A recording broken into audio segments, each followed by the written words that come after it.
gue malas-malasan, gue udah kaya, gue super kaya misalkan. Gue udah malas-malasan deh, gue udah gak mau ngapa-ngapain lagi. Perkenalkan David Noah, founder, investor, dan entrepreneur dengan lebih dari 10 tahun pengalaman di pasar saham. Meraih $1 juta pertamanya di usia 22 tahun dan mencapai status very high net worth individual di usia 25 tahun. Dan saat ini, ia merupakan founder dan CEO Fortis Holding. Lu bayangin apa yang terjadi, gue jadi malas ngapa-ngapain, ketemu pacar juga malas-malesan, ketemu keluarga yang malas-malesan. Jadi hidupnya spiralingnya negatif gitu. Kalau misalkan tiba-tiba mau resign jadi full time trader, nggak punya skill, nggak punya pengalaman, menurut gue halusinasi. Jaga reputasi, lu jaga hubungan baik sama orang tuh sangat penting. 1000 teman terlalu sedikit, 1 musuh terlalu banyak. Dan gue tahu I have a lot of good friends, man. Harga saham tidak bergerak karena fundamental. Harga saham bergerak karena likuiditas. BBV PE ratio tadi tuh masuk di Fundamental, tapi itu nggak kepake lah. Itu nggak kepake. Berapa banyak saham yang naik gara-gara PI-nya murah? Right. Atau berapa banyak saham yang udah PI-nya 2 kali tapi nggak naik-naik? Banyak dong. Ketika lu nggak punya uang, lu pengen beli. Ketika lu punya uang, lu justru nggak pengen beli. Karena pas lu nggak punya uang, lu melihat Lamborghini itu sumber kesuksesan. Pas punya uang, lu ngeliat itu sumber ego. Dia pengen jadi kayak gue di umur gue. Ya, Mustahil. Mustahil.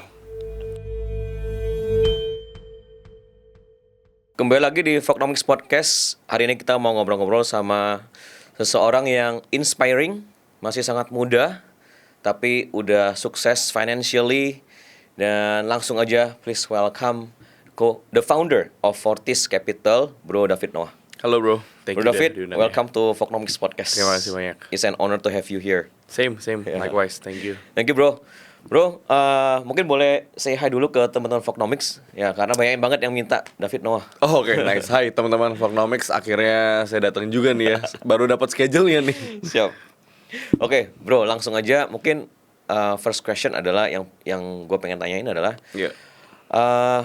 gue nonton beberapa podcast lu sebelumnya, dan lu sering ngomong kayak lu lahir dari kekurangan atau underprivileged. Tapi lu melihat underprivilege itu sebagai sebuah privilege. Iya.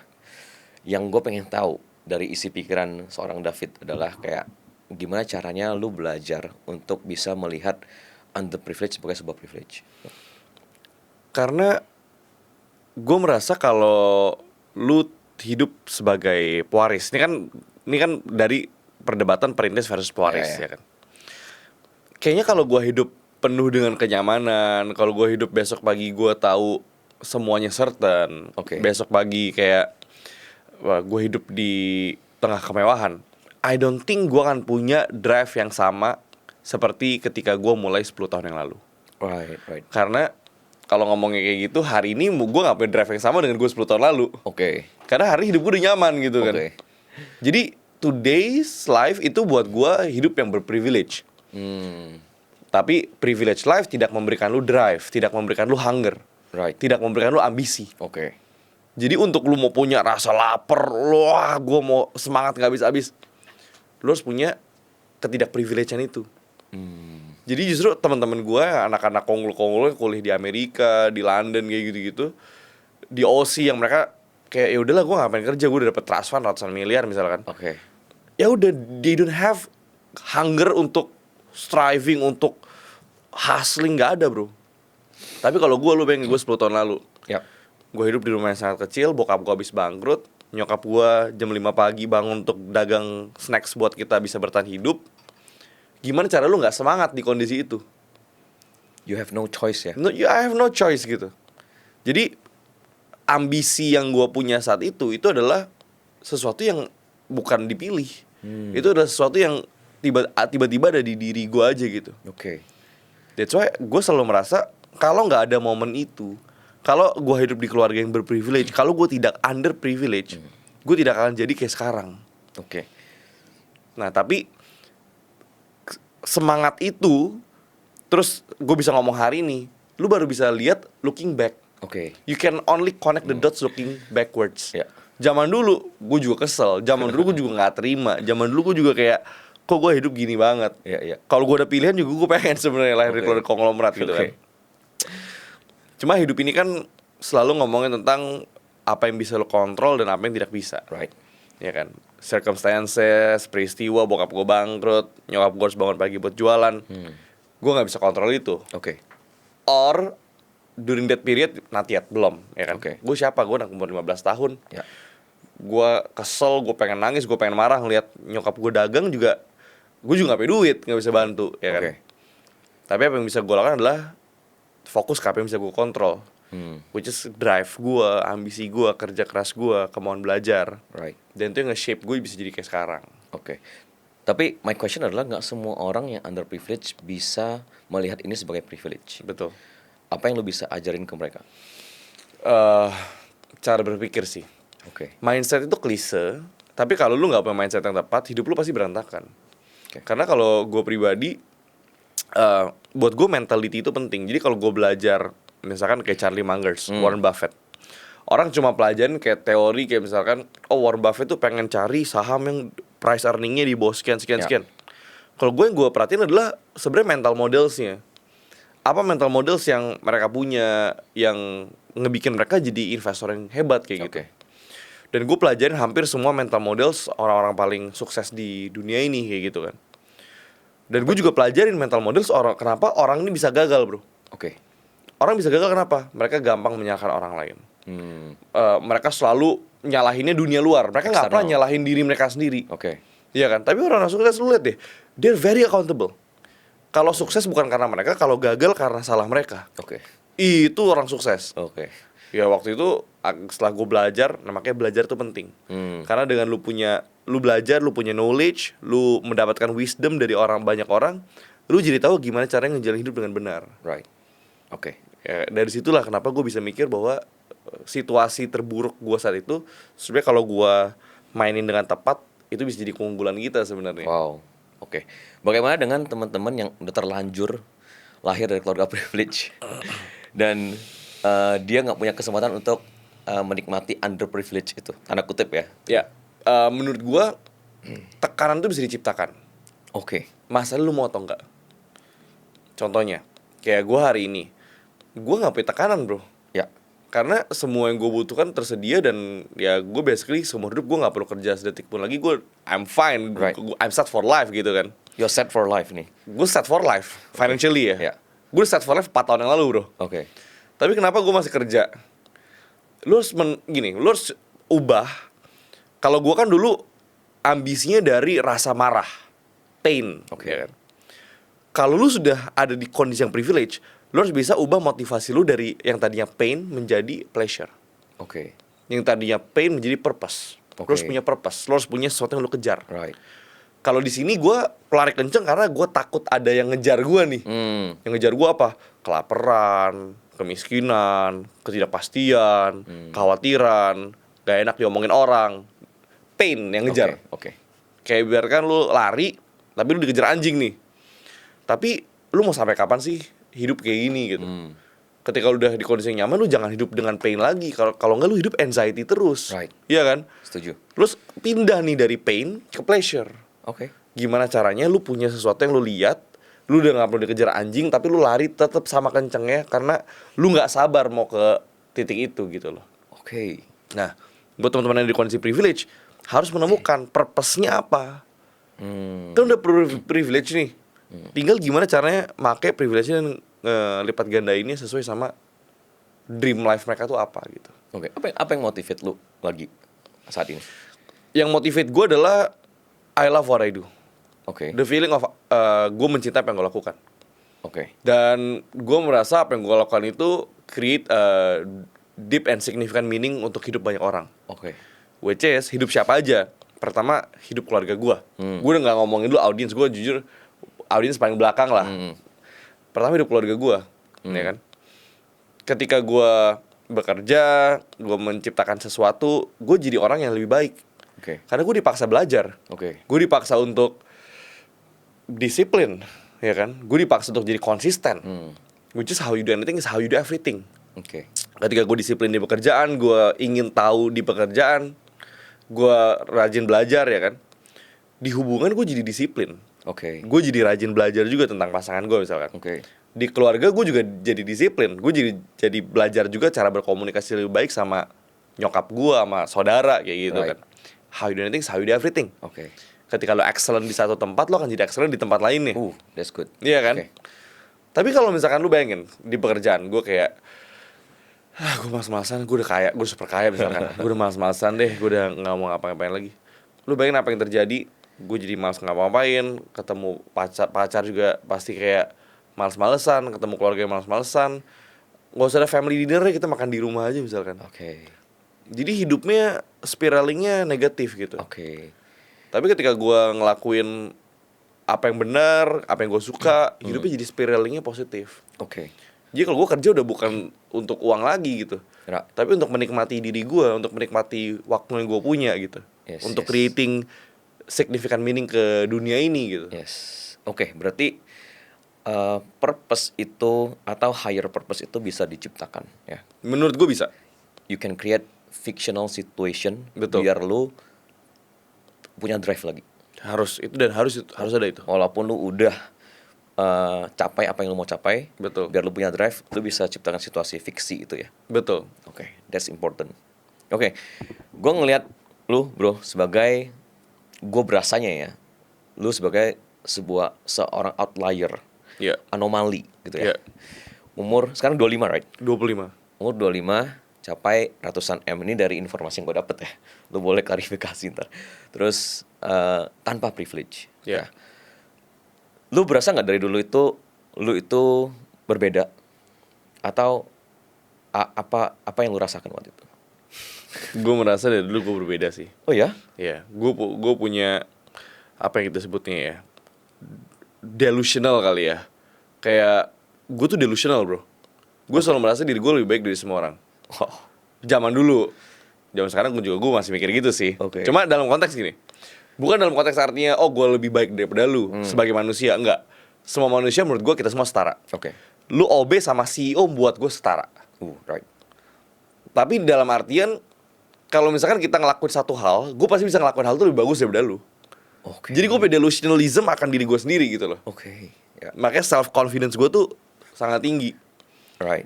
Which is kalau gue nggak bisa ngelakuin sesuatu dan gue ngeliat orang ngelakuin sesuatu bisa, gue juga pasti bisa. Gue akan temuin caranya.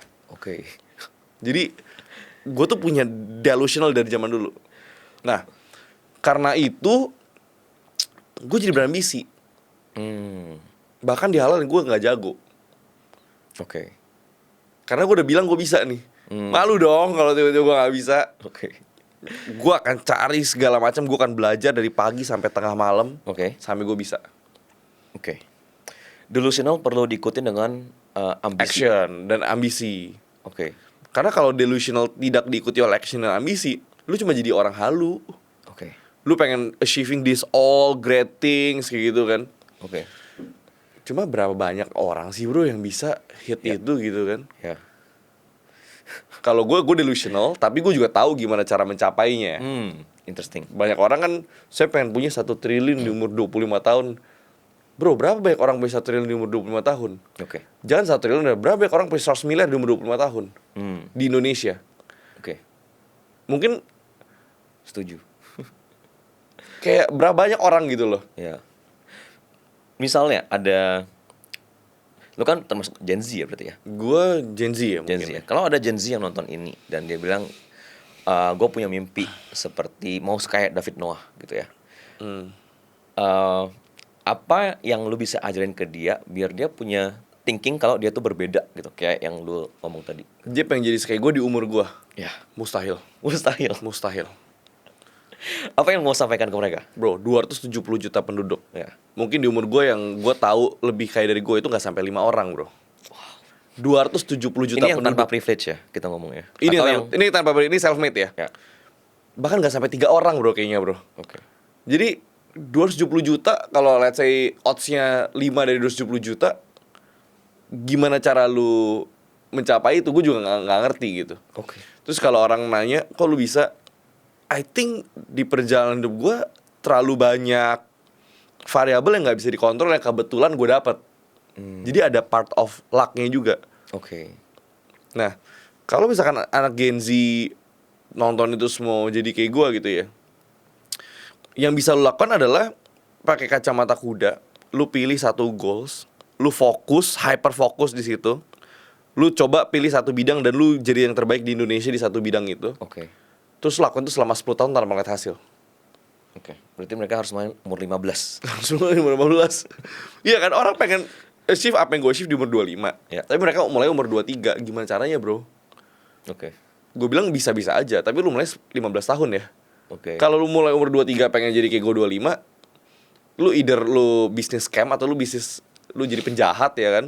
Lu kalau mau bisnis bener nggak mungkin lu mulai 23 jadi kayak gue 25. Mustahil, sebut bisa apa mustahil. Gue udah explore loh semua bisnis di dunia ini, gue udah explore. Oke. Udah nggak ada bisnis yang gue nggak tahu gimana cara bikin duitnya. Nggak bisa bro, Gak bisa. nggak bisa. Kecuali ya, Ya. first year lu keluar launching produk meledak banget, terus lu jual saham lu exit, itu bisa. I see. Itu bisa untuk hit level gua. Oke. Tapi itu pun odds-nya luar biasa kecil. Oke. Dan biasanya nggak ada investor, lu bikin bisnis tahun terus investor mau beli lu valuasi ratusan miliar, nggak mungkin bisa. Nggak mungkin ada. Oke. Are you saying that waktu itu lu juga hyper fokus dengan apa yang lu mau kejar, terus di perjalanan ada variabel luck juga, ada variabel akhirnya lu ketemu sama siapa dan lain-lain juga? Yes, Yes. sangat. Oke. Gua nggak bilang gua di level sekarang karena kepintaran gua, kehebatan gua tidak. Oke. Terlalu banyak variabelnya. Gua ketemu orang yang tepat di waktu yang tepat, dapat kesempatan yang tepat, Momentum yang tepat. momentum yang tepat. Tapi along the way gue kadang mikir, kenapa ya gue bisa dapat tepat terus ya? Karena kalau ngomongin apa yang gue lakuin ya, semua yang gue lakuin tuh nggak pernah ada yang gagal bro. Wow. Semua gue lakuin selalu berhasil. Ini berhasil, itu berhasil, itu berhasil. Mungkin jawabannya adalah karena gue itu nggak pernah terima kata tidak. Dan gue nggak pernah terima kata gagal. Oke. Jadi kata gagal, kata tidak itu gue hapus dari kamus gue. Oke. Gak ada yang namanya gagal, cuma ada sukses dan belajar ya kan. Oh, right. Oke. Gak ada yang namanya enggak. Lu cuma belum nemu aja cara negonya. Oke. Oke. Tidak pernah ada kata gagal, tapi apakah itu perspektif lu atau lu pernah nggak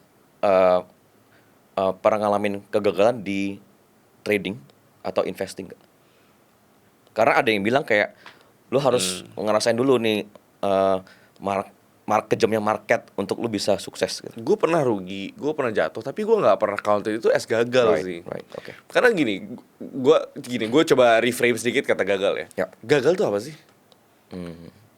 Belum capai. Gagal itu, failure itu state of mind bro. Right. Kalau lu cari definisi apa itu failure, lu nggak dapetin apa yang lu mau itu failure kan. Cuma itu state of mind. Jadi kalau gue pribadi gue nggak suka nge-reframe apa gue lakukan itu gagal. Gue tuh selalu berhasil. Oke. Gue belum nemu aja cara untuk berhasil kalau gue belum sukses kalau gitu-gitu ya. Oke. Kenapa? Kalau lu ngomong gagal, lu nge-frame diri lu tuh sebagai orang yang negatif. Lu tuh losers, lu tuh pecundang, lu tuh failure. Oke. Kalau lu nge-frame diri lu aja negatif, gimana dunia mau ngeliat lu sebagai orang yang positif? Wow. Gimana dunia mau ngehargain lu aja ngatain diri lu pecundang gitu. Right. Kalau gua, I'm a winner bro. I never lose. Lu kalau sama gua, lu udah pasti win. Oke. Karena even ketika kita ada turun dikit, pasti gua nemu jalan untuk kita naik lagi. Oke. Jadi ketika gua ngomong kayak gitu, apa yang orang rasakan ketika dekat gua? Optimism. Right. Bisnis semua gua itu jadi emas. Walaupun sebelum jadi emas, bukan mana mungkin sih bro lu bisnis tiba-tiba langsung sukses. Pasti dijatuhin dulu. Tapi gue bilang tenang, kita pasti berhasil. Bener nemu jalannya. Pas jatuh, tenang, pasti berhasil. Naik lagi. Jadi jangan terlalu mendramatisir ketika lu belum berhasil gitu loh. Orang gagal dikit, wah saya rugi, saya gagal. Gue gak peduli bro. Gagal tuh kalau lu udah mati, kalau lu masih hidup lu belum gagal. Wow. Oke. Nah karena gue punya pemikiran itu, motivasi gue jadi gak habis-habis. Oke. Karena gue gak pernah mikir gagal. Oke. Rugi itu data. Jadi kalau misalkan gue rugi, tenang, ini rugi jadi data. Next time kita hindarin kesalahan ini, kita coba lebih baik, pasti jadi untung. Oke. Kombinasi dari mindset tadi sama data ya. Ya, Jadi nggak cuman kayak gue optimis terus, tapi jangan. ada data. Betul. Nggak lihat data ya. Wah, very interesting ya. Our first 10 minutes conversation. Oke. Gue pengen masuk ke ini. Your tagline ya. Oke. Fortis, Fortuna, Adiuvat. Ya. Gue pengen masuk ke Fortis. Lu bikin satu community, we call it community ya, benar Ya, ya? Fortis Capital. Ya. Ya. Fortis kan artinya courageous. Ya. Yang gue pengen nanya, gimana cara lu dapetin your Fortis bro? Nanti kita kayak mungkin kasih tahu ke teman-teman gimana sih mereka bisa dapat fortisnya mereka gitu. Gimana podcast hari ini? Seru banget kan? Podcast ini didukung oleh Linkit. Di zaman kreator ekonomi sekarang, semua orang pengen mencari cuan dari produk digital. Faktanya, masih banyak yang nggak tahu gimana caranya bikin produk digital yang bisa menghasilkan cuan dengan produksi sekali dan jualannya bisa berkali-kali. Ada satu website builder yang bisa ngebantu kita bikin produk-produk digital seperti bikin template untuk presentasi, bikin tracker keuangan, booking konsultasi, sampai bikin e-book sendiri. Pernah kebayang nggak? Nulis buku, publish buku sendiri, dan bisa langsung dijual di website builder ini. Website ini namanya Linkit. Saat ini sudah ada lebih dari 1 juta users di Linkit. Banyak dari mereka yang sudah menghasilkan cuan 2 digit, 3 digit, dan bahkan miliaran setiap bulannya. Ini saatnya bikin dan jual produk digital kita sendiri. Bahkan kalau kita nggak punya produk digital kita sendiri, kita bisa daftar jadi afiliator dan kita bisa dapat cuan dari jualin produk-produk dan karya-karya orang lain. Tunggu apa lagi? Jangan ketinggalan dapetin cuan dari jualan digital produk. Buka browser kamu sekarang dan mulai bikin akun Linkit. Gratis. Kekayaan hanya berpihak pada orang pemberani. Cara jadi berani adalah karena gini. Mungkin banyak orang pikir gue itu nggak pernah takut. Karena mungkin banyak orang berpikir berani sama dengan lu tidak pernah takut. Salah besar, bro. Kalau lu tanya gue pernah takut atau enggak, gue takut all the time. Gue 25, bisa di level kayak sekarang. Gue udah gak hadapin apa yang harusnya orang-orang umur 40 hadapin. Ya kan? Gue udah mikirin tentang pajak lah, gue udah mikirin tentang beli rumah lah, gue udah mikirin tentang disenggol kompetitor bisnis lah, gue udah mikirin tentang legal issue lah. Gue udah mikirin tentang gue public figure, gue di senggol-senggol orang di sosmed lah. Gue udah di umur yang sangat muda, gue udah ngalamin masalah yang harusnya orang ngalamin di umur 40 kayak gitu kan. Right. Takut nggak? Pertama kali gue ngerjain SPT pribadi gue takut, bro. Pertama kali gue diserang orang di sosial media, gue juga takut, bro. Pertama kali gue harus berurusan sama legal and everything, gue juga takut. Cuma takut itu karena lu tidak pernah ngalamin sebelumnya. Iya kan? Tapi kalau lu udah pernah ngalamin, jujur jadi biasa aja sih. Kayak pertama kali gue ngurus pajak, gue takut. Sekarang ya gue udah ngerti kok. Pertama kali gue disenggol orang juga kayak gue takut, gue kesel, kok lu nyenggol gue. Sekarang ya udah senggol lagi lah. Kalau gue nggak disenggol, gue juga bosen gitu kan. Jadi takut itu karena tidak pernah. Itu orang harus ingat. Dan braveness, courageous itu bukan arti lu tidak pernah takut. Tapi walaupun lu takut, you are doing it anyway. Lu takut, nggak apa-apa. Tapi lakuin. Karena ketika lu lakuin, rasa takut lu berubah. Jadi lu harus nge-reframe. Danger is real. Bahaya itu sangat nyata, bro. Lu jalan tanpa lihat kanan kiri, ketabrak mobil, meninggal bisa. Itu danger. Tapi fear itu option. Fear is an option. Kita tiap buka bisnis, ada nggak potensi bisnisnya bangkrut? Ada. That's danger. Tapi apakah lu serta-merta takut bikin bisnis karena lu takut bisnisnya bangkrut? Fear. Ya kan?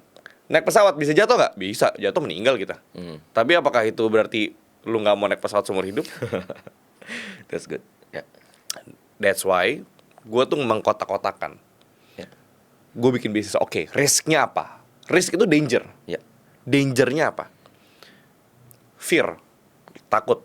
Gue takut nggak? Saya takut. Kenapa gue takut? Jadi gue berusaha untuk mencari kenapa gue takut. Gue takut bisnis gue bangkrut, uang gue hilang. Berarti bisnisnya jangan sampai bangkrut. Gimana cara bisnisnya nggak bangkrut?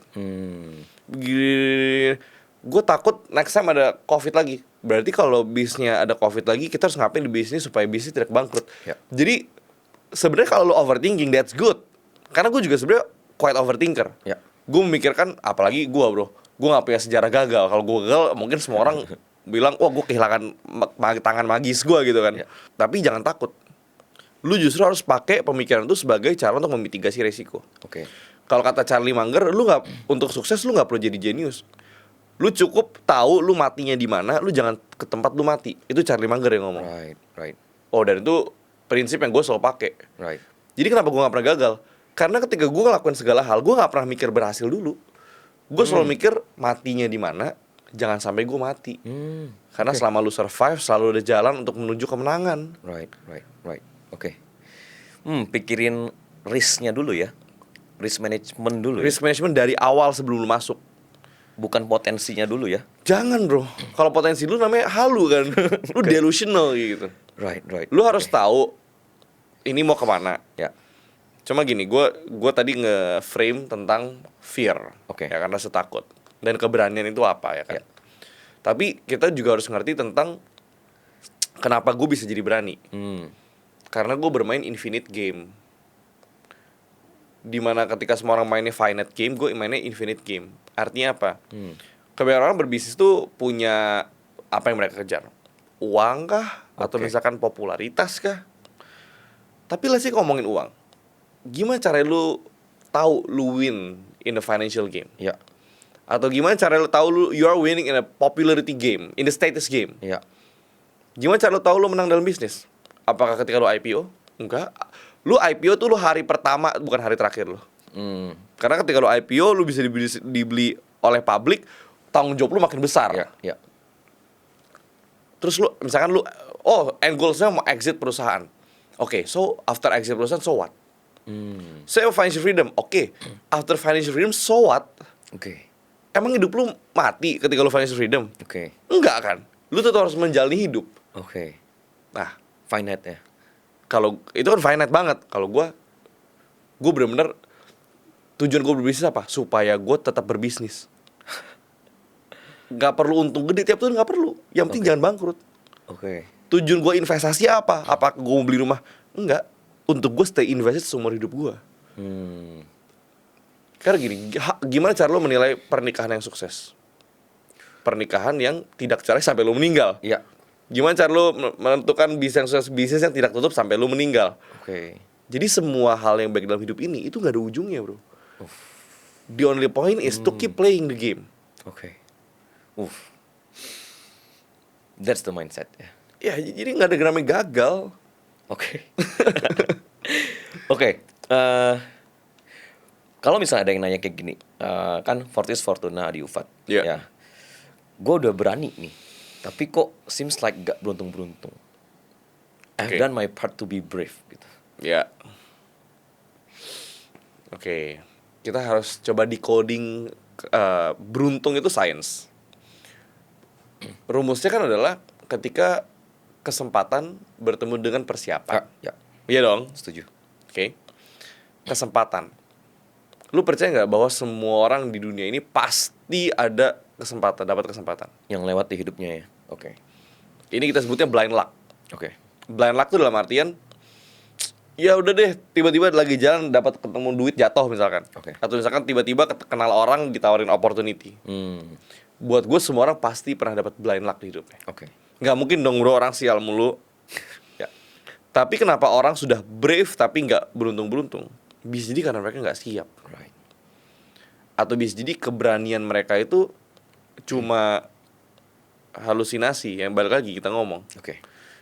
Karena keberanian tanpa tindakan juga nggak akan jadi apa-apa. Oke. Lu nggak jadi confidence dengan ngomong di depan kaca kan. Lu jadi confidence karena lu ngelakuin hal berat, hal sulit, dan lu bisa ngelakuin hal itu. That's why lu jadi confidence. Oke. Lu jadi confidence karena lu punya evidence. Oke. Lu percaya diri karena lu punya bukti bahwa you are who you say you are. Lu adalah orang yang seperti apa. Oke. Kenapa gue punya this level of confidence? Man, gue David Noah. Gue udah gak usah ngomong, orang udah tahu list of accomplishments gue yang biarin mereka itu yang berbicara kayak gitu. That's why bisa jadi confidence. Tapi kalau gue tidak pernah menjalani hal sulit, gue gak pernah bikin company, gue gak pernah invest, gue gak pernah Right. build dari scratch dan jadi kayak sekarang, I don't think akan punya this level of confidence gitu loh. Dan I don't think keberuntungannya jadi sebaik sekarang. Jadi keberuntungan tuh ada banyak sekali jenisnya. Ada blind luck, terus ada keberuntungan yang lu cari, which is lu hustle untuk dapetin keberuntungan itu. Oke. Kayak contoh lu jualan, lu ketok 1000 rumah. Masa sih lu gak bisa jual 1? Right. Ada juga namanya skill luck. Jadi lu saking jagonya, orang sampai cari lu. Karena lu punya sesuatu yang satu dunia ini nggak punya. Oke. Iya kan? Terus punya ada yang namanya awareness luck. Karena lu visible, Ya. banyak orang kenal lu, banyak orang lihat lu. Ketika mereka ngomongin A, yang mereka inget lu. Oke. Jadi cara untuk naik nge-increase surface of luck itu banyak banget. Jadi kalau lu belum beruntung, either lu berarti lu nggak ngelakuin hal yang benar, atau lu belum ngelakuin sesuatu untuk naikin surface of luck lu ini. Oke. Right. Jadi pertama lu harus siap, of course. Kedua, kesempatan. Oke. Ya kan? Ya. Kesempatan tadi gue bilang, kesempatan juga variabelnya banyak. Ya. Jangan nunggu untuk dapat kesempatan. Oke. Jadi keberuntungan ini bisa diciptakan sebenarnya. Jadi kalau tanya gue seumur hidup pasti beruntung, bro. Pasti, gue jamin. Oke. 1000%. Karena lu udah tahu caranya mencari keberuntungan. Besok pagi gue jual plastik, gue bisa jadi pedagang plastik nomor 1 di Indonesia. Wow. Karena sudah tahu cara untuk menuju keberuntungan. Oke. Kayak gitu. Oke. Kalau misalnya gue nanya, apa yang bisa lu kasih advice ke Ya. teman-teman yang mungkin, let's say dia mau mulai saham. Oke. Dia mau menyiapkan diri nih. Ya. Apa yang harus mereka siapkan dulu pertama-tama? Saham ya. Di saham, kita anggap saham ya. Kalau- Apakah belajar candlestick, technical analysis dulu atau apa? Gue selalu bilang kalau lu masuk capital market, yang harus lu butuhin sebenarnya bukan belajar tentang capital marketnya, tapi menyiapkan dulu fase awalnya, which is lu harus punya cash flow dulu. Oke. Cash flow ya. Lu harus punya penghasilan bulanan dulu. Kalau lu nggak punya penghasilan bulanan dari tempat lain, terus lu tiba-tiba masuk capital market, apalagi lu belum punya pengalaman, wah, itu banyak orang jatuh di situ. Dihajar market ya. Pasti kena hajar market. Oke. Lu belum pernah kena market crash, lu nggak pernah kena market volatile banget. Oke. Kalau ngomongin ilmu capital market itu hal sangat gampang. Candlestick, price action, broker summary, makro, fundamentals, itu hal mudah, bro. Oke. Hal susah nih managing emosinya dulu nih, ya kan? Gimana cara lu manage emosinya? Yang pertama udah pasti ketika lu masuk capital market, pakai uang yang lu siap hilang. Oke. Bukan uang dingin, uang yang lu siap hilang. Oke. Atau kalau uang yang lu hilang itu udah nggak mengganggu kehidupan lu, nggak mengganggu mental lu. Oke. Right. Which is lu bisa afford ini ketika lu sudah punya cash flow dulu. Jadi jangan tiba-tiba saya pengen jadi full time trader gitu. Kecuali marketnya krisis kayak Covid 2020 di mana orang bisa untung 100 kali lipat. Di market normal it's very hard to do that. Ya, ya. Iya kan? Kecuali ada extraordinary. Betul. Nah ini yang orang nggak boleh lupa. Sometimes extraordinary people itu comes from extraordinary situation. Oke. Gue itu lahir karena Covid 2020, bro. Iya kan? Lipetan gue terbesar tuh Covid 2020 yang pertama. Right. Saham ya? Saham. Oke. Walaupun waktu itu juga banyak orang yang naik terus akhirnya turun. Kenapa gue nggak turun? Jawabannya balik ke tadi, karena gue selalu manage resiko. Dan gue sebagai anak muda, walaupun gue masih muda, gue tuh orang yang sangat konvensional. Jadi gue sangat percaya dengan cash flow. Gue sangat percaya dengan dana darurat, asuransi. Oke. Gue sangat percaya dengan mengamankan dulu keamanannya. Kita hitung dulu risknya di mana. Right. Apa yang tersisa setelah ngitung risknya ini baru menjadi, kita ngomong let's say funds untuk kita grow. Right. Ini baru menjadi dana untuk kita grow, untuk Oke. kita mencapai hidup yang kita mau. Oke. Tapi kalau misalkan tiba-tiba mau resign jadi full time trader, nggak punya skill, nggak punya pengalaman, menurut gue halusinasi. Oke. Waktu itu lu mulai menyiapkan diri untuk masuk ke dunia saham capital market ini, active income lu masih jalan? Oh gede active income gue. Oke. Gue kan dulu tour guide, bro. Oke. Gue dulu tour guide, gue dulu jual paket tour. Sebelum itu gue di sekolah juga dagang-dagang udah lumayan banyak. Oke. Jadi sambil lu menyiapkan diri masuk ke capital market ini, lu masih ada active income yang berjalan. Iya. Dan ratusan juta pertama gue tuh mostly dari bisnis. Oke. Oke. Bukan dari capital market. Capital market tuh cuma nambah-nambah dikit, nambah-nambah paling berapa kecil lah kayak gitu. Oke. Karena gini, capital market itu permainan capital. Namanya aja capital market. Iya kan? Lu mau untung 100% dari uang 100 juta, untung lu 100 juta. Lu berbisnis dapetin 100 juta gampang. Cuma kalau lu punya 100 miliar, untung 100%, untung lu 100 miliar. Ya, ya. Di bisnis dapetin 100 miliar bersih, dipotong pajak. Gimana caranya, bro? Ya, ya. Itulah gue bilang capital market itu sebenarnya end game. Kalau di level gue sekarang mau bisnis apa bro? Udah susah gitu loh. Ya, ya. Gue mau bisnis kerja keras gimana pun dibandingin sama porto gue sekali spike up juga Right, right, udah susah gitu loh. right. Oke. Ini konteksnya di bisnis di Indonesia, gue udah salah satu yang paling puncak loh bro di industri gue. Artinya? Artinya gue di paling puncak aja dibanding portofolio gue susah ngalahin ya. Oke. Apalagi orang-orang yang biasa gitu loh. Oke. Jadi capital market itu kalau lu udah hit certain level, menurut gue the best business. Gak banyak bisnis yang bisa beat itu. Cuma kalau lu masih level let's say di bawah 20-30 miliar, di bawah 50 miliar, bisnis pasti bisa ngasih lu lebih gede. Cuma kalau lu udah level masuk ratusan, udah mulai susah nih bisnis ngalahinnya. Oke. Masuk triliun, udah lebih susah lagi. Wow. Oke, berarti yang pertama untuk mempersiapkan diri mereka ya. Kan tadi luck plus persiapan ya. Iya. Cash flow. Yang pertama. Oh, wajibnya Oke. cash flow. Kayak at what level mereka harus siapin cash flow ini? Kayak Kalau gue selalu bilangnya, kalau lu masuk ke saham, jadiin saham itu sebagai cloningan. Jadi jangan sampai sahamnya kerja, lu nggak kerja. Lu kerja, sahamnya kerja bantuin lu cari duit. oke. Which is ketika lu duitnya belum naik, jangan jadi scalper. Jadilah swing trader kalau mau trading. That's good. Which is kalau scalping lu harus sacrificing bisnis lu, Oke. waktu lu. Lu harus bangun pagi depan layar. Yes. Kalau swing kan lu pegang posisi lumayan lama. Lu pelajar makronya, lu pelajar nih ada narasi apa. Oke. Lu pelajar ada corporate action apa yang lu bisa buy and hold jangka waktu cukup lama. Oke. Kayak gitu. Jadi first of all to prepare siapin cash flow. Yeah. Terus baru pelajarin all the makro, technical dan lain-lainnya. Nanti gue bakal nanya lu sih kayak metode lu itu seperti apa sih ya in terms Okay. of menganalisa ya. Tapi by the way I feel David ini apa ya? Very deep thinking. Untuk seumuran lu agak kurang wajar ya. Very deep. Iya. Inspirasi lu dari mana sih, bro? Inspirasi gue ya, pemikiran gue. Iya, kayak siapa yang inspire this kind of thinking from at this very young age? Wah, gue banyak sih bro. Gue tuh campurin banyak ya. Gue let's say bisnis. Gue suka Steve Jobs. Right. Gue bacain Letter to Shareholders-nya Bezos, Amazon Early Days. Oke. Semua cerita Steve Jobs, semua commencement speech-nya di kampus-kampus, semua interviewnya gue udah tonton. Oke. Jadi kalau bisnis, inspirasi gue Steve Jobs. Oke. Investing, Ray Dalio, makro. Oke. Charlie Munger sama Warren di investment-nya. Oke. Kalau trading gue suka bacain Stanley Druckenmiller.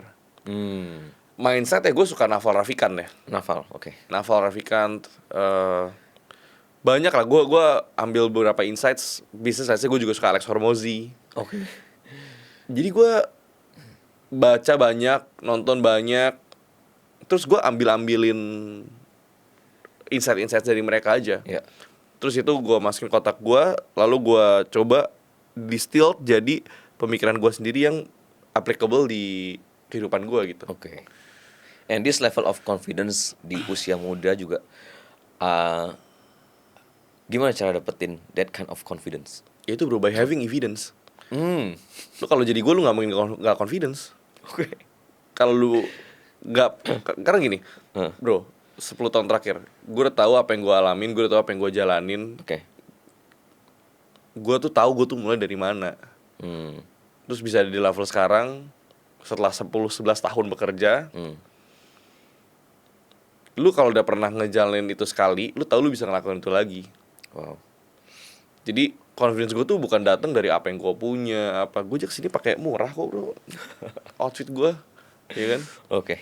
Gue nggak pakai brand-brand yang gimana. Oke. Jadi my confidence never coming dari apa yang gue pakai atau apa yang gue punya, apa dari saldo rekening gue. Oke. But confidence-nya datang dari knowing diri gue tuh siapa. Wow. Dan gue tahu kalau lu ambil semua ini, I'm still the same person, dan gue pasti bisa balik lagi naik juga. Wow. That level of confidence ya. Dari apa yang gue tahu, apa yang gue udah pernah alamin, dari hubungan baik yang gue punya sama orang. Gue kalau besok pagi bangkrut, uang gue nol bro. Ya. Telepon gue pasti nggak berhenti orang nelpon gue. Percaya gue, nggak berhenti. Untuk Orang pasti offer bro, bisa bareng gue yuk. Lu mau jadi CEO di company gue nggak? Pasti bro. right.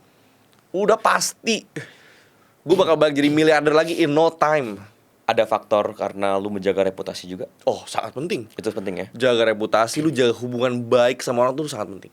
Right. 1000 teman terlalu sedikit, 1 musuh terlalu banyak. Hmm. Dan gue tahu I have a lot of good friends man. Hmm. That's why I'm very confident. Dan gue tahu teman-teman gue pun merasakan bahwa ketika gue berteman sama mereka nggak pernah transaksional. Hmm. Karena kalau misalkan orang kan temenan sama orang transaksional butuh sesuatu, gue nggak ada yang gue butuhin di dunia ini bro. Apa yang gue butuhin besok pagi bisa ada. Right. Jadi ketika gue berteman sama orang, gue purely mau berteman sama lu. Oke. Tapi that relationship compounds. Setelah 10 tahun, 8 tahun kenal, orang kok nih orang nggak pernah minta apa-apa ke gue ya. Kok nih orang selalu ngasih.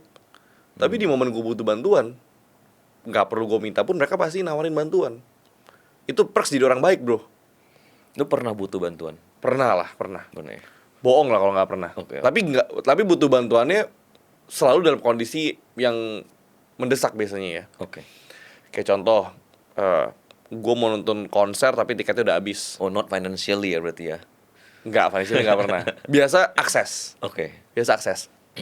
Atau misalkan gue datang ke hotel, kebetulan hotelnya punya teman gue, terus gue minta tolong ya special perks lah misalkan kayak gitu. Ya. Sometimes. Ya. Coba kalau financially nggak pernah. Nggak pernah ya? Nggak pernah.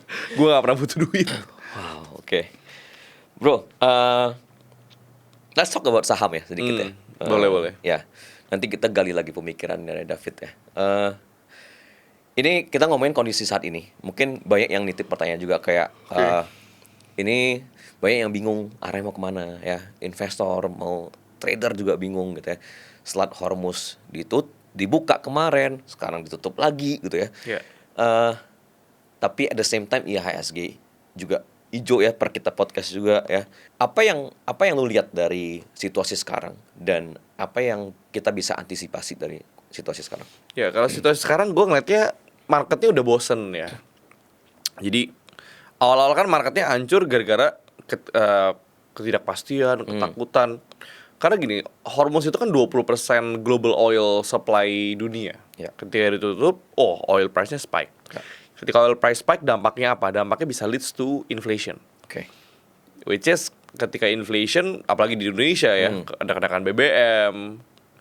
Wah itu pasti market gini.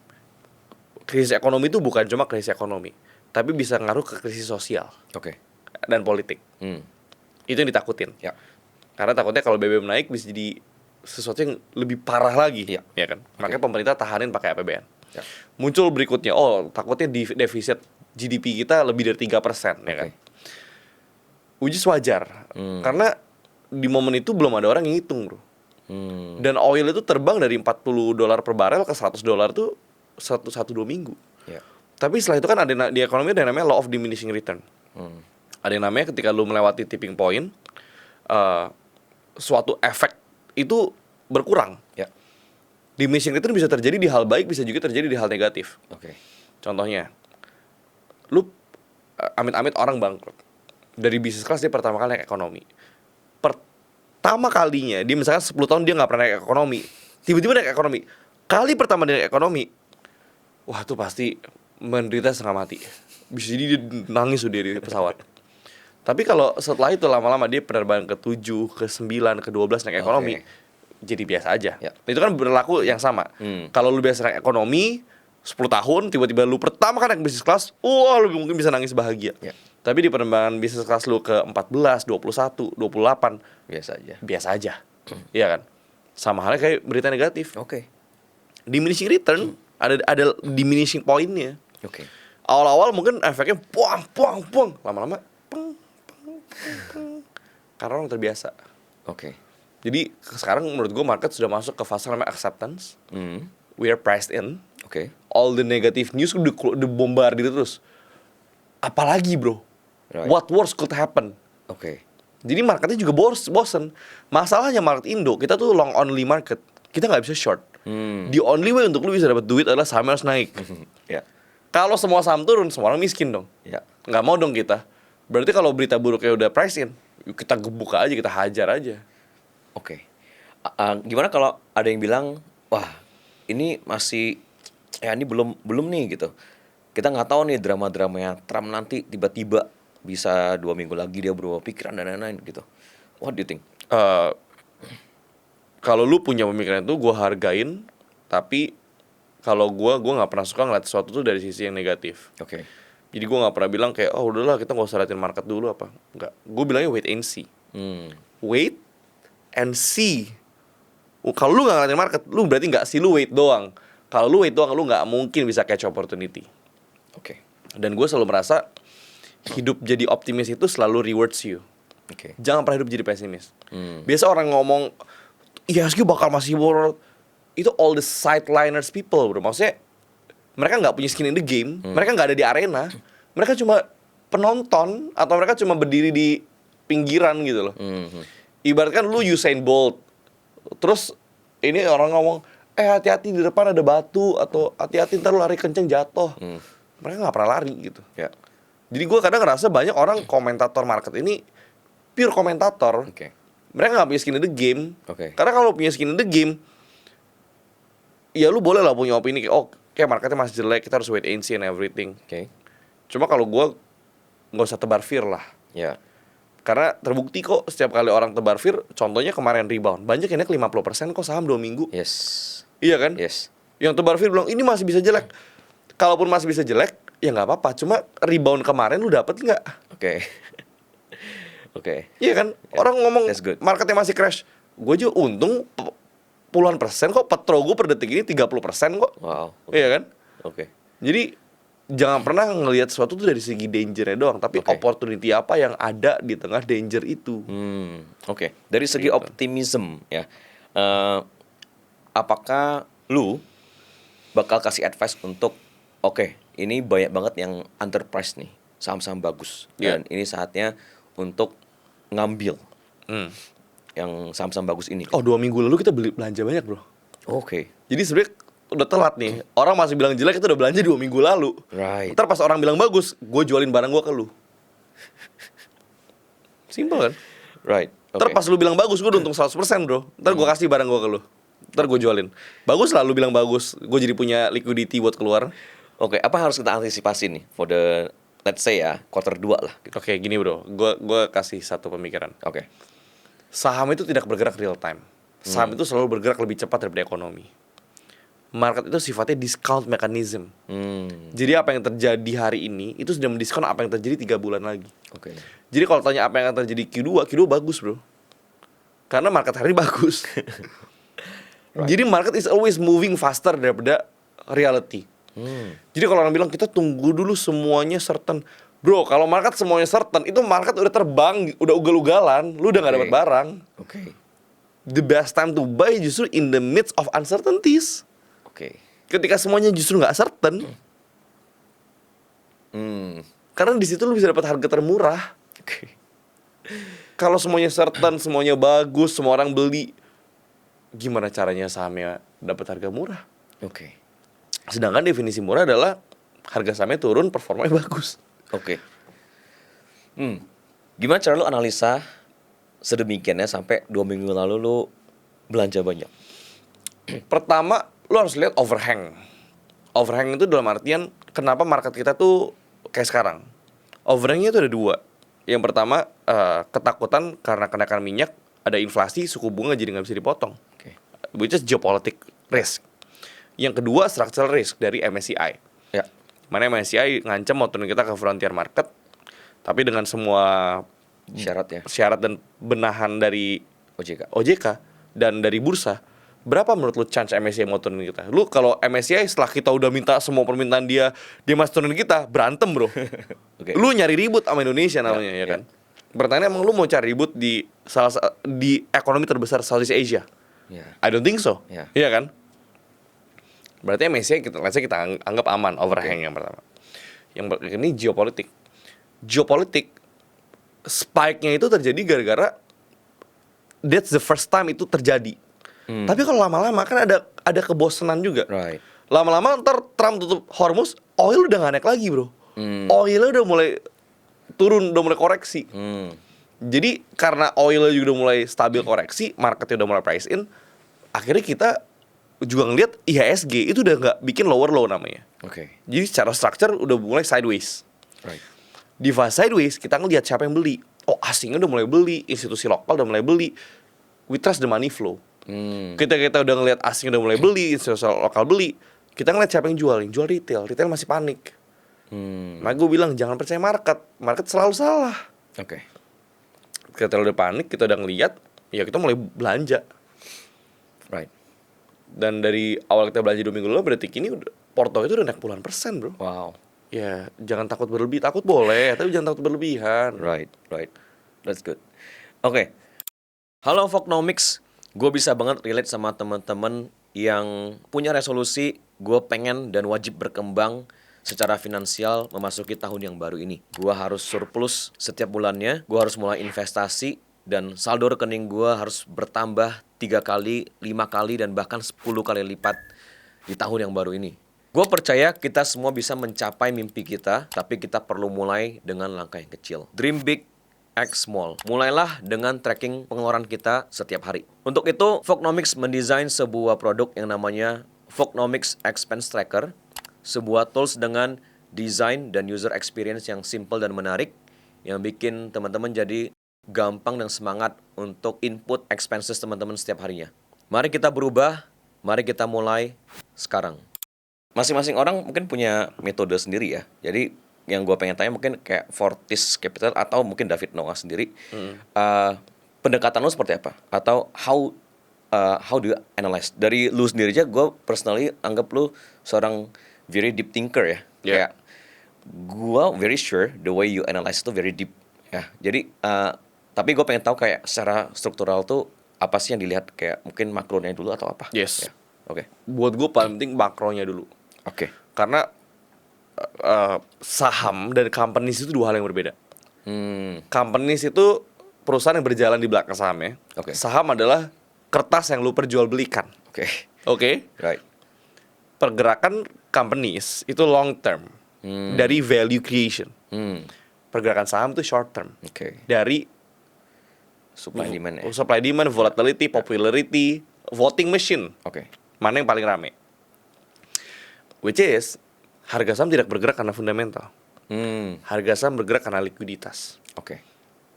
Sometimes fundamentalnya bagus, orang jadi aware, menimbulkan attention, likuiditas yang ditimbulkan dari fundamental yang bagus yang membuat sahamnya naik. Oke. Jadi jangan disamakan saham kalau fundamental bagus sahamnya pasti naik, nggak kayak gitu cara kerjanya. Oke. Tapi kalau fundamentalnya bagus, ada attention ke situ, likuiditasnya masuk, saham bisa naik. Oke. Which is kenapa makro penting? Karena the mother of all liquidities itu adalah central banks. Oke. The Fed. Kita harus tahu in the Fed ngapain. Terus gimana cara kita tahu the Fed ngapain? Apa hubungannya oil sama global liquidity? Right. Karena kalau oilnya tiba-tiba terbang, inflationnya bisa naik, the Fed bisa naikin suku bunga, mati kita semua. Liquidity jadi ke squeeze. Ya. Jadi makronya dulu kita harus tahu nih, ini ke depan ini akan jadi makro, liquidity akan naik apa liquidity akan turun. Ya. Iya kan? Ini sebenarnya sama kayak BMKG ngitung musim, bro. Kalau winter lu siapin winter jacket, kalau summer lu pakai celana pendek sama kemeja. Investor tuh persis kayak gitu. Dan kan ada patternnya lama-lama. Berarti lu perlu predict apa yang Fed bakal lakuin. Yes, dan kita perlu predik kira-kira 3 bulan ke depan, 6 bulan ke depan, Fed ini masih akan potong suku bunga atau enggak. Dan Bisa dipredict. ada patternnya sih. Oh, oke. The Fed itu sekali potong suku bunga nggak pernah tiba-tiba naikin, bro. Mereka tuh nggak pernah potong, naik, nggak pernah, bro. Ya. Naik searah, potong searah. Jarang sekali The Fed tiba-tiba potong, tiba-tiba naik, terus tiba-tiba potong, enggak. Berarti once mereka udah mulai naik, mereka akan terus naik. Wow. Itu ada patternnya. Jadi we can predict actually. Oke. Makanya kenapa kemarin ketika Hormuz ditutup dan oilnya naik, The Fed nggak naikin, The Fed tahan, karena dia masih mau turunin. Karena sekali diturun dia nggak bisa naik lagi. Oke. Ekonomi tuh nggak bisa lu roller coasterin, bro. Geraknya searah, turun searah, naik searah ntar. Right. Kayak gitu. Jadi Kita ngeliat dulu makro ini, terus kita ngeliat fundamental juga udah pasti. Oke. Dari makro ini, fundamentally apa yang diuntungkan? Perusahaan apa yang ada growth story-nya, ada Oke. corporate action-nya. Growth story ya berarti ya. Growth story, corporate action. Oke. Jadi jangan cuma lihat perusahaan yang bagus, tapi perusahaan ini bagus oke, tapi perusahaan yang bagus ini sudah terreflect di harganya sekarang. Ya. Berarti lo harus tahu di masa depan dia bisa lebih bagus atau enggak. Oke. Karena what driving price adalah future sentiment, Right. bukan today's condition. Oke. Liatin growth story-nya, liatin corporate action-nya, ada cerita apa? Apakah ada cerita turnaround? Turnaround tuh dari jelek jadi bagus, ya kan? Habis itu baru lu perhatiin technical-nya. Karena technical itu sebenarnya nggak bisa berdiri sendiri. Lu harus ngerti makronya, lu harus ngerti fundamentalnya, lu harus ngerti arah uangnya kemana, lu harus pilih dulu industrinya. Right. Technical tuh namanya timing. You timing the market. Fokusnya adalah untuk mencari structure. Oke. Apakah ini udah masuk uptrend atau belum? Right. Lalu lu konfirmasi dengan money flow. Apakah bener ada liquidity masuk atau enggak? Oh ya. Ketika lu menggabungkan 4 hal ini, lu mendapatkan magic. Oke. Lu jadi punya bola kristal, lu jadi tahu arah market kemana kayak gitu. Oke. Bagian yang PBV PE ratio tadi tuh masuk di Fundamental, tapi itu nggak kepake lah. Itu nggak kepake. Berapa banyak saham yang naik gara-gara PI-nya murah? Right. Atau berapa banyak saham yang udah PI-nya 2 kali tapi nggak naik-naik? Banyak bro. Saham tidak bergerak karena fundamental. Lu Jadi udah nggak lihat itu lagi sekarang. lihat untuk tahu udah murah apa belum. Oke. Karena kalau udah murah artinya downside-nya limited. Right. Tapi bukan berarti saham bisa naik. Oke. Penting untuk kita tahu murah mahal. Karena kalau udah murah, downside limited, berarti penurunannya sebenarnya udah nggak jauh lagi. Oke. Tapi kalau misalkan mahal PI-nya 30 misalkan, apakah sama langsung turun? Nggak juga. Dia mau naik sampai PI-nya 300 bisa juga. Oke. Jadi menurut lu the best approach adalah menggabungkan Semuanya. semuanya ini ya. Ya. Kalau misalnya gue nanya, ini soalnya gue pernah ngobrol juga sama narasumber juga, Ya. kayak dia pendekatannya adalah money flow. Dia beneran gak lihat technical, gak lihat just money flow, Ya. dan he's making money juga gitu. Oke. What do you think about that approach? Nice. Oke. Kalau lu making money dari approach lu, nice. Gua tuh gini. Karena gini, kungfu orang kan beda-beda. Ada yang kungfunya pure technical, ada yang kungfunya pure money flow, ada yang kungfunya pure fundamental, ada yang kungfunya pure makro. Ya. Kalau gue nyamannya gue menggabungkan, dan gue kebetulan gue ngerti empat-empatnya. Ya. Tapi kalau misalkan mereka bisa make money dari situ, ya good for you sih, Nice ya. good for you sih. Cuma money-nya sampai level mana nih? Oke. Karena sometimes ilmu yang sama itu ketika levelnya udah lebih tinggi bisa jadi udah nggak gitu kepake. Right. Karena misalkan lu belajar pure money flow gitu ya, tapi money flow sampai triliun juga bisa sih. Jadi money flow tuh salah satu ilmu yang bagus juga sih kalau lu ngerti ya. Right. Oke. Karena gue kenal beberapa teman-teman gue yang kelola funds 3-4 triliun, yang mereka lihat juga money flow aja. Wow. Just money flow ya. Money flow sama fundamental lah. Money flow Tapi mereka nggak pakai technical. Oke. Tapi katanya sekarang mulai belajar technical. Money flow and growth story biasanya ya. Ya money flow and growth story lah, and corporate action, Ya. apa yang ngedrive, masih ada cerita apa enggak gitu-gitu. Oke. Lu bakal, gue lihat di sosmed lu bakal bikin Fortis webinar di April ya kalau nggak salah ya. Oh iya, Ada batch April. gue juga baru inget tuh. Oke. Apa yang kali ini di webinar kali ini, apa yang menurut lu bakal ngasih ke teman-teman yang join yang mungkin different dari yang sebelumnya? Kalau sebelumnya gue cuma ngajarin tentang technical sama money flow. Karena gue capek cerita tentang fundamental sama makro. Cuma spesial di batch kali ini akan ada sesi fundamental sama makroekonomi. Oke. Jadi bakal lebih belajar tentang market cycle-nya, gimana cara ngebaca perputaran uangnya, gimana cara asset allocation tergantung sama kondisi makronya, Oke. fundamental story-nya gimana carinya.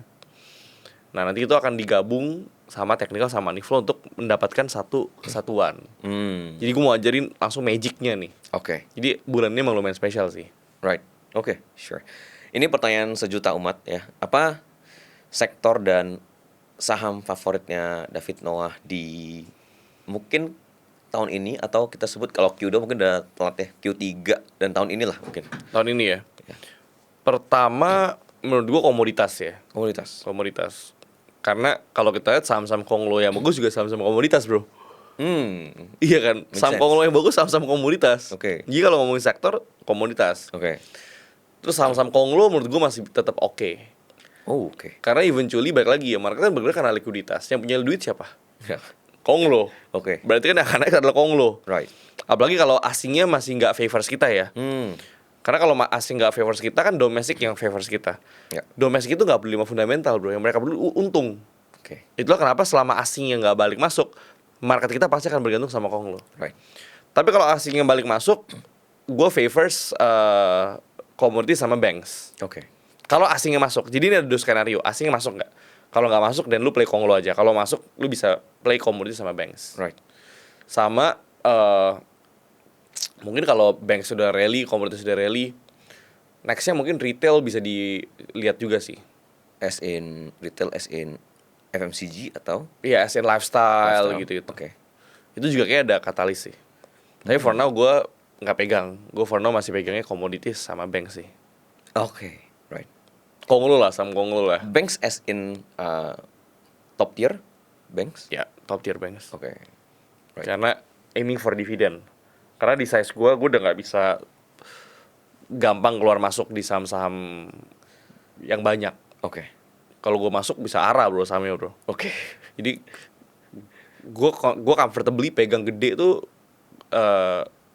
konglo gue bisa keluar masuk gede sama di banks Oke. yang bisa nyerap size gue gitu ya. Kalau di banks kan dapat dividen itu buat financial freedom funds gue. Right. Right. Karena kan dividen yield 10%, gue passive income dari size gue di banks. Wah, gue udah hidup sangat nyaman. Makanya gue bilang gue gak perlu kerja sedetik pun lagi. Dividen banks gue udah Kemarin dapat tuh yang BBCA ya. gue pegang Mandiri sih. Mandiri. Gue sebut nih. Gak apa, ini bukan ajakan jual beli. Iya, Bukan ya? gue jadi keceplosan. Oke. Tapi BCA mungkin gue mau mulai lirik juga. Harga sekarang udah murah sih. Wow, ya ya. Oke. Ya. Right. Oke, Bro David, kita udah mau di penghujung podcast. Ya. My question mungkin adalah, pernah nggak kebayang lu ada di level sekarang dari 10 tahun yang lalu? Dan what have you achieve dari dreams lu? Kalau apakah gue kebayang ada di level sekarang 10 tahun lalu? Jawabannya enggak. Enggak ya. Even di mimpi tergila gue nggak ada bayangan gue bisa ada kayak sekarang. Kenapa nggak ada bayangan? Karena gue bahkan nggak tahu dunia kayak sekarang ada. Lu nggak bisa memimpikan apa yang lu nggak tahu. Right. Padahal lu bilang tadi lu sedikit delusional ya. Iya, tapi gue udah paling delusionalnya tetap nggak kebayang. Right. Jadi kalau ditanya apa gue achieving dreams gue, all my wildest dreams udah gue achieve sih. Makanya sometimes gue kadang hilang arah juga. Kadang gue mikir apalagi yang gue kejar ya. Karena patokannya kan dreams gue dari 2017. Gue pernah nulis sih 2017 di atas kertas gitu. Which is tuh udah 9 tahun yang lalu. Oke. Jadi kayak gue harus butuh mimpi kertas mimpi gue yang baru tuh. Apa wildest dream yang udah di-achieve? Karena gini, gue pengen sesuatu nih. Zaman dulu gue tulis banyak. Abis gue tulis ternyata pas gue udah punya, gue nggak mau beli. Misalnya? Misalkan gue bilang gue mau punya Lamborghini misalkan. Oke. Detik ini gue beli Lamborghini gampang dong. Ya. Tapi nggak beli Lamborghini. Karena ternyata setelah gue growing up, menurut gue Lamborghini itu terlalu flashy. Oke. Justru kalau gue beli Lamborghini, gue nggak kelihatan, itu tidak menunjukkan kesuksesan gue, itu menunjukkan kesombongan gue. Right. Nah ini paradoks bro. Ketika lu nggak punya uang, lu pengen beli. Ketika lu punya uang, lu justru nggak pengen beli. Karena pas lu nggak punya uang, lu melihat Lamborghini itu sumber kesuksesan. Pas punya uang, lu ngeliat itu sumber ego. Oke. Jadi justru pas punya duit jadi malu, mau pakai malu. Ya. Jadi kalau orang nanya kenapa gue nggak punya ini, nggak punya itu, bukannya gue nggak bisa beli, gue malu kalau gue beli. Terlalu flash. Terlalu flashy, terlalu apa gitu. Flexing. Iya, jadi malu sih. Oke. Jadi itu loh, maksudnya bukan berarti gue nggak achieve, tapi gue achieve tapi dengan different different bentuk aja. Oke. Gue punya Porsche, gue punya 911, cuma menurut gue itu nggak se-flashy Lambo yang gue tulis 2017 gitu. Lebih loh. klasi ya. Lebih klasi. Jadi banyak mimpi-mimpi gue yang udah gue capai, tapi setelah gue capai ya ternyata gue nggak mau banget. Kayak gitu. Oke. Kalau pertanyaan gue ganti kayak yang paling fulfilling. Wah, ini baru gue suka nih. Paling fulfilling ya, gue selalu bilang gue pengen beliin nyokap gue rumah. Wow. Terus gue pengen keluarga gue tuh hidup di kehidupan yang sangat nyaman. Nyokap gue nggak perlu kerja lagi sedetik pun. Kita udah shift 5 tahun yang lalu. Oh, oke. Rumah juga sebenarnya kita udah shift beberapa tahun yang lalu. Cuma gue bisa beli lagi di Nava Park yang lebih gede. Wow. Family sih, gue tuh orangnya family banget. Gue family man banget. Right. Tiap tahun gue selalu bilang gue bakal ajak keluarga gue jalan-jalan setiap tahun ke luar negeri, dan itu gue yang bayar. Keluarga as in Keluarga gue, inti. keluarga inti ya. Oke. Setiap tahun nggak pernah bolong, kita selalu jalan-jalan setiap tahun. Oke. Jadi gue lagi hidup di tengah mimpi gue sih sekarang. Ya. Oke. Kan ada quotes gini, kita terlalu sibuk memimpikan mimpi-mimpi berikutnya sampai kita lupa kita lagi hidup di tengah mimpi kita zaman dulu. Yes. Jadi menurut gue selain kita mengejar berkat untuk memiliki, kita juga kejar berkat untuk menikmati. Oke. Jangan sampai jadi orang yang punya sesuatu tapi nggak punya berkat menikmati, hidupnya kasihan juga bro. Ya. Udah punya segalanya tapi Berkat tetap untuk menikmati ya. tetap depresi, tetap nggak punya teman, tetap keluarganya berusak. Kasihan bro, lu punya duit 500 triliun juga nggak ada gunanya hidup kayak gitu. Setuju. Oke. Kalau misalnya what you still want to achieve, sampai akhirnya lu bisa bilang kayak I'm done with the game of life gitu. Nah, kalau gue sampai bisa ngomong I'm done with the game of life, mending gue nggak achieve apapun. Karena balik lagi, the point apa yang mau gue achieve adalah gue still and keep playing the game. Gue tetap, kan gue bermain di infinite game. Yang mau gue achieve adalah gue mau tetap bermain aja. Gue tetap mau berbisnis aja. Oke. Kalau tanya gue sekarang punya Supermas. Kita sekarang punya 5 cabang. Akhirnya kita punya 25. Kenapa lu mau ngejar omset? Enggak. Gue suka aja punya banyak cabang misalkan. Misalkan Fortis, kenapa lu masih bikin Fortis tetap masih running and everything? Emang lu masih butuh duitnya? Seperak pun gak butuh. Tapi gue suka aja. Daripada gue gak ada kerjaan. Jadi kalau ngomong sama gue tuh aneh bro. Gue tuh aneh. Gue gak pengen achieve yang kayak 1 triliun, mobil, rumah dan sebagainya.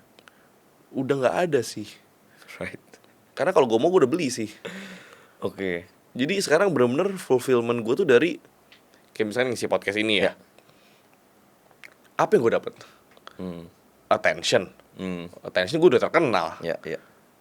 Duit juga gue gak butuh. Oke. Yang gue dapet apa? Gue enjoy. Oke. Gue suka sharing ke teman-teman Vlognomics nih. Misalkan ada yang nonton, hidup mereka berubah, 3 tahun lagi mereka DM gue, thank you ya, gue pertama kali tau lu dari Vlognomics. Lu ngomongin ini masuk banget ke pikiran gue, hidup gue berubah karena lu. Udah that's it. Oke. Apa yang gue pengen achieve adalah kebermanfaatan. Maybe build your own family, one of your dreams. Iya, of course. Mungkin 1-2 tahun ke depan gue bakal lebih nggak aktif di sosial media sih. Oh, wow. Iya, karena gue emang ada ke arah sana kan. Oh, mempersiapkan. Mungkin. Oh. Kalau Tuhan mengizinkan ya, mungkin mempersiapkan nikah juga. Right. Terus ya pasti abis itu kan akan punya anak dan lain sebagainya. Menurut gue mungkin gue udah tamat di stage of life gue sekarang. Karena kalau kejar uang, kejar mobil, kejar rumah, di usia gue tuh gue udah mentok bro. Gue nengok kanan kiri udah nggak ada lagi juga gitu. Right. Jadi gue juga I'm tired playing status game. Status game tuh nggak ada ujungnya. Lu beli mobil lebih mahal, pasti ada lagi lebih mahal. Rumah lebih gede, pasti lebih gede lagi. Lu kalau mau ngejar itu terus seumur hidup lu akan mengejar sesuatu yang nggak ada ujungnya. Ujungnya jurang. Tapi gue sekarang mengejarnya, kalau gue build good relationship sama family, seumur hidup itu gak akan pernah selesai. Oke. Jadi ujungnya hidup ini good relationship. Wow. Sama lu menikmati gak waktu-waktu yang lu punya di hidup yang singkat ini. Oke. Final question buat penutup. Ini bakal jadi jejak digital yang bakal, kalau selama YouTube masih ada ya bisa ditonton your kids juga nantinya, your future kids. Bisa jadi legacy. Apa sih satu advice mengenai boleh kehidupan, boleh apapun ke teman-teman mungkin? Advice mengenai kehidupan ya, satu ya. Ini yang ada di pikiran gue langsung aja ya. Boleh. Ini might not be the best advice. Cuma baik lagi ya, hiduplah dengan berani sih. Gue kalau selalu ngomong orang, jangan takut, jangan ragu, berani. Karena kalau lu ragu, orang sadar lu tuh ragu. Orang tuh bisa nyium, lu tuh takut. Tapi kalau lu attack life dengan berani, lu nggak ragu, dan hiduplah tanpa penyesalan. Wow. Selama lu bisa attacking life dengan ragu, kalaupun lu gagal tuh jadi data untuk lu jadi lebih baik, terus lu tanpa penyesalan, I think you gonna be just fine. Jangan sampai hidup di drive oleh omongan orang. Jangan sampai lu hidup karena lu takut dilihat orang kayak gimana. Stay true to yourself. Oke. Hiduplah dengan benar sesuai dengan apa yang lu mau. Kejar apa yang lu mau. Dapetin apa yang lu mau. Hiduplah sesuai apa yang lu mau. Berani, jangan takut untuk kejar itu. Dan setelah lu ngelakuin semuanya, hiduplah tanpa penyesalan. Oke. Karena hidup terlalu singkat bro, lu bisa meninggal kapanpun. Wow. Oke. Remembering death itu salah satu strongest force untuk lu menjalani hidup dengan baik sih. Right.